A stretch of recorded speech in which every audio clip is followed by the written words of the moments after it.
Viewer discretion is advised for explicit content. You know, I think we had a rebellion. I'm here to tell you about the evils of police cards for all dancers in San Diego. This was not a fair thing that was happening to us. You know, they were destroying lives, and they were there to protect and to serve, and they were not. So does that handle your concern? No, Ms. Pierce says. A lot of things were happening around the country that were rebellious. In the last 11 years, I've been very active in maintaining the rights of dancers. And I love that fierce protectiveness about her. She's like a big mama bear. I was bringing out my stripper energy, and there was no backing down for me.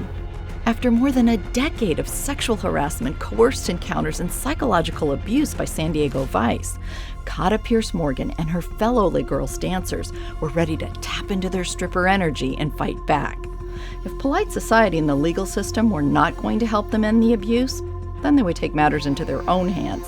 If no one was willing to believe a bunch of strippers, then Kata would install video cameras to prove their claims. If the Rat Pack cops thought they could terrorize them into silence, then they would find their voice and speak up. And if internal affairs refused to take their complaints seriously, then Kata would simply have to come up with a new game plan. Prepare for Chapter 5, Fighting Back, or the Rise of Stripper Energy. When I knew her, she was very brave. Lawyer John Barriage represented Les Girls in the 1980s. She was the driving force behind 90% of our complaints to the police department. She wanted to make sure that misconduct was reported. Kata wanted to work within the system. She wanted the police department to be held accountable through proper channels. But the proper channels kept letting her down. So it says, "Dear Ms. Pierce, this is to inform you that a thorough investigation into your complaint has been completed. We have determined that certain actions of the officers were improper. However, Section 832.7 of the Penal Code prohibits the disclosure of any disciplinary action taken when contained in the officer's personnel file. For this reason, we are unable to be specific as to what action will ultimately be taken." The problem when representing adult entertainment is the public doesn't care. The police don't care. Ultimately, you have to do something drastic like go to court to get some kind of action. So Kata went to court, filing claims on behalf of multiple dancers. Here are dancer arrests. But true justice never came. Consider the case of Angela Faulkner, a young dancer who had been relentlessly harassed by a member of the Vice Squad's Rat Pack. The city paid a settlement to her of a minimal amount of only $700, which, if you compare it to what the police women, they received $35,000 because officers made sexual comments to them. And yet Angela, who had to endure this night after night, she only received $700. Somehow they always got away with it. They always got promoted, and then they ended up being in charge of the checks and balances. Kata finally realized she needed a new approach. So she went public. I always went by myself. When I was first with the mayor and the city council and all these different meetings that I went to, it was me by myself. And then finally one day, I asked for help. And I was on 3 more shows where I included a stripper. Have you been harassed by the Vice Squad? I have been threatened with arrest by them before. If you're going to arrest me, because we have attorneys. In Pepper, Kata found someone with the stripper energy to match her own. In that same few years, we had also spoken before the Libertarian Party. Kata was really the leader of that, and I spoke too, but she was really the spearhead of that. And they really did give us a voice. They were amazing. Yes. What's the chance of you running for San Diego office? None whatsoever. Kata spoke at the Libertarian Party State Convention in 1991. The reporters that are doing these headline-breaking stories about the corruption, they contacted me in '87, and they said they were interested in following through on what I was saying. And at first, I didn't know if I could trust them, but they really did come through. She was smart going to the media. J.W. August was a journalist covering the police in the 1980s. I'm not saying that because I'm in the media, but she was smart. It provided her protection and insurance in case she disappeared or something bad happened to her. Going to the media also helped her battle the work permits the city wanted the dancers to have in order to perform at an adult entertainment venue. In the past, Vice officers would threaten to pull these permits if dancers did not comply with their demands. The permits had been done away with in the early 1970s after a grand jury report exposed the Rat Pack's behavior. But by the 1980s, they were back. I was fighting the permits. Oh, shoot. Okay, here we go. As a test of the law, lay girls will not require their dancers to have the new permits. The cards give the police power over girls afraid of losing their permit to work. Lay girls management also feels there is a possibility that a crooked vice detective could use the card as leverage against her dancers to obtain sexual favors. The dancers need to be protected from the police, not the customers being protected from the dancers. Are San Diego Vice Squad officers harassing dancers at Lay Girls? And nothing really has changed since the 1970 report where they found that the head of the Vice Department was forcing women to have sex with him or they would lose their work permits. We were going through a very difficult time with the police abuse through the 70s and the 80s, and the last thing we needed was for them to have that one more tool to abuse us or force us into sex. But what they didn't realize is that, it was bringing out my stripper energy, because I knew I had to fight those. I'm here to tell you about the evils of police cards for all dancers in San Diego. Ms. Pierce claims those cards can lead to abuse by vice officers, but police say the permits are a reasonable regulation to prevent prostitution. There's no reason for the cards outside of the fact that they want to control the dancers, and there has been a past record of sexual abuse of dancers by vice officers. I'm strongly opposed to the cards based on that. The work permit fight took many, many appearances throughout '87. I want to also emphasize the fact we call the San Diego Vice Squad. The fact that they're not here does not indicate anything other than the fact that they did not want to be part of this conversation, but we gave them a chance to be on. But why is it a bad idea in your opinion? Well, there's a very good reason. The ID cards that they were requiring have a horrendous track record. I spent all of '87 in front of the city council and all the different agencies, and I overturned the city ordinance that would require the dancers here to have these horrendous work permits. But the city made it a very narrowly defined victory. Since Lay Girls was a theater and its primary business was the entertainment on stage, and it did not serve alcohol, its dancers would be exempt from the work permits. Whereas everyone else in San Diego still had to get the work permits, no one else fought back because they were afraid of the police and that they would lose their liquor licenses, which as a theater we don't serve liquor. After I decided to take the offensive instead of reacting defensively when dealing with corrupt and abusive officers, the vice and licensing departments came up with a new scheme to give them tremendous power over the dancers and the theater manager. And that was the 6-foot ordinance, which dictated a minimum distance between customers and nude dancers. If a nude dancer came a fraction of an inch closer than 6 feet to a customer, then she could be cited, and the establishment could also suffer consequences. Now Vice could spend hours watching naked women, waiting and hoping for them to violate the 6-foot ordinance. So we were challenging it because, once again, like the work permits, which I had fought and won, this was another tool that they could threaten, that, your hand came over the 6-foot line. And that was what they said. If their hand goes over the 6-foot line, we are citing you. We're citing the business.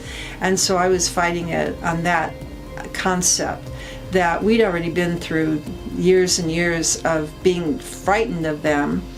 But Kata could not get the 6-foot ordinance repealed. She could only use her cameras to keep the Rat Pack cops from filing false reports against her dancers. Plus, she needed to address what she saw as a new threat from Vice. So let's take a sweep of the area. I should get out and kick your ass. It started with a rise in prostitution on the corner of Riley and Hancock, right in front of Lay Girls Theater. Police were not responding to Kata's complaints about the sudden influx of pimps and prostitutes in the Midway area. Since Lay Girls was located near the Naval Training Center, sailors had always been a key customer base. So when police included the Naval Investigative Service in a sting operation targeting sailors but not prostitutes for arrest, and then took the opportunity to publicly link prostitution with adult entertainment venues like Les Girls, Kata knew something was up. Her theory?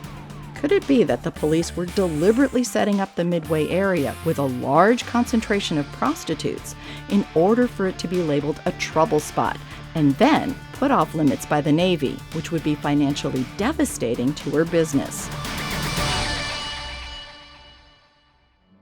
What didn't I do? I mean, I took every avenue I could, to stop what I thought was a setup.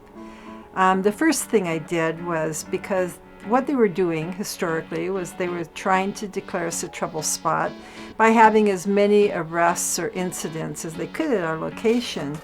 And they found that it was easier to go through the Navy to put us off limits and then to hurt us financially.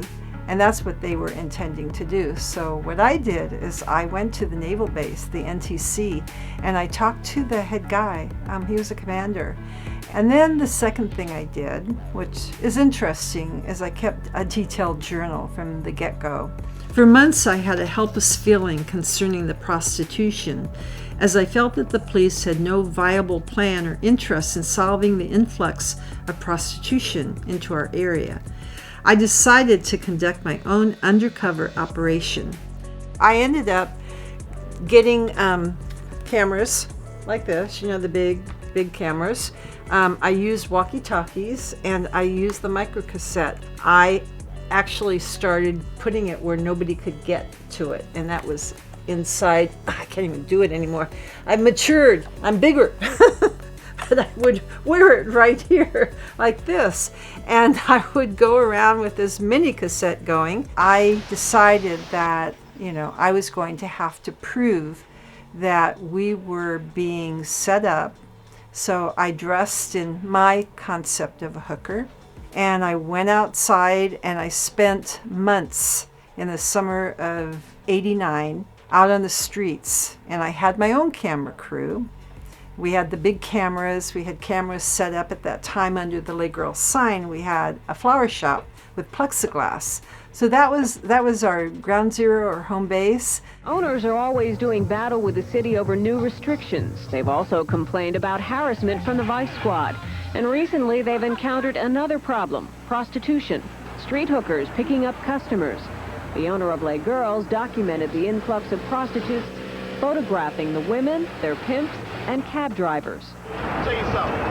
I have privacy, all right? I like to have some privacy. If you don't want that camera right there taken off and me thrown on the ground, I'll smash it. I found that the cabbies appeared to be working with the girls. They were running a limousine service. There are many pimps in the area, circulating, lurking in the shadows. And from all appearances, it didn't seem to me that the uniformed patrol were doing anything about it.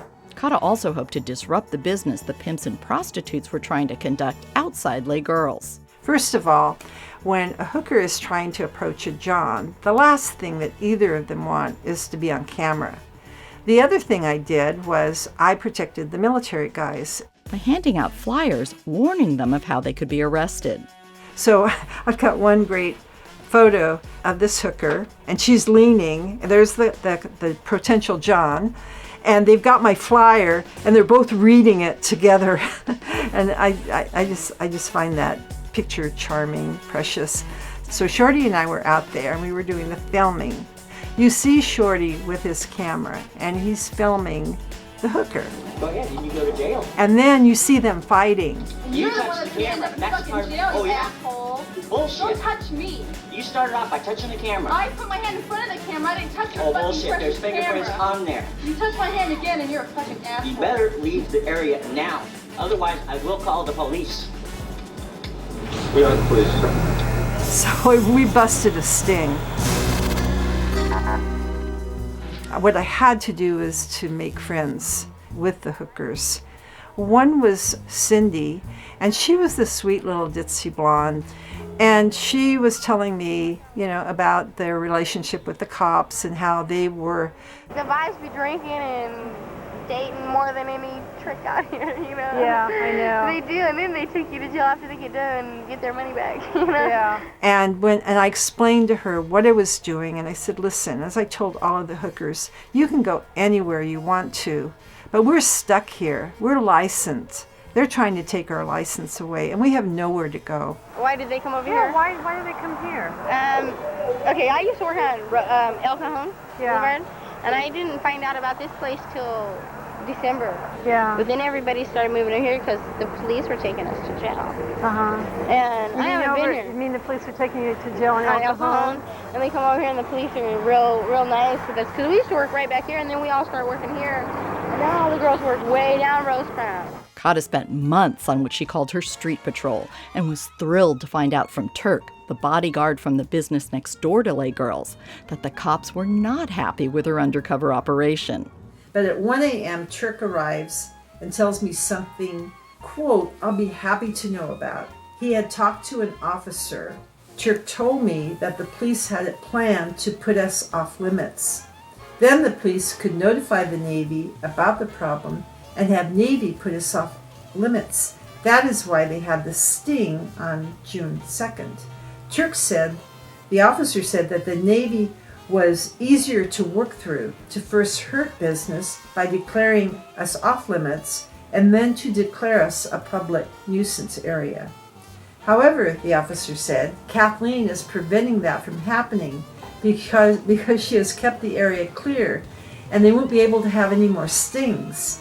Turk said that the officer stated that if Kathleen keeps this up, they will have nothing to base their plans on.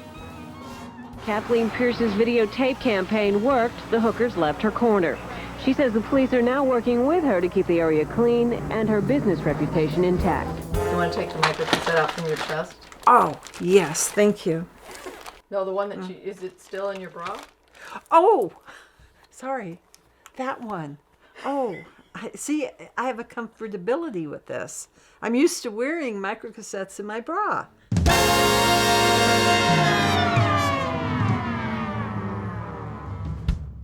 But her undercover operation also resulted in an unexpected encounter with a pair of patrol cops. I was just thinking, oh, okay, what's happening now? And they told me to get into the patrol car, and so I did. And so the next, I'd like to say it was almost an hour on that. I was in the back of this patrol car, and then finally it got down to the reason they wanted me in the car was they wanted me to fix them up on a date.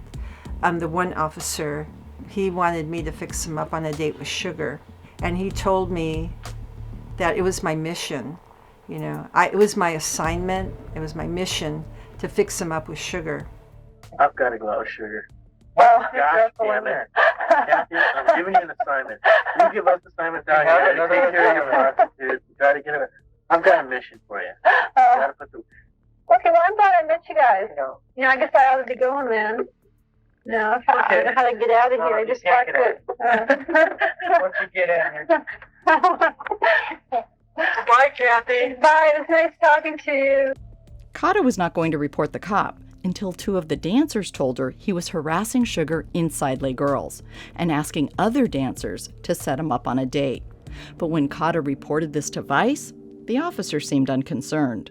Was he making threats or he didn't go Well, out? no, he told me it was my mission, my assignment to fix him up with this girl. And, I told him that her mom had just died. And it was a psychological pressure, having to be friendly and yet trying to tell him at the same time that it wasn't a good idea. Okay, I'm trying to figure out what he did to you other than ask, so we can address it other than ask you to fix up. Did he say he was going to put somebody in jail or write tickets? No, there was no threats involved. He just kept telling me he wanted to go out with her, and that it was my mission and assignment to make that happen.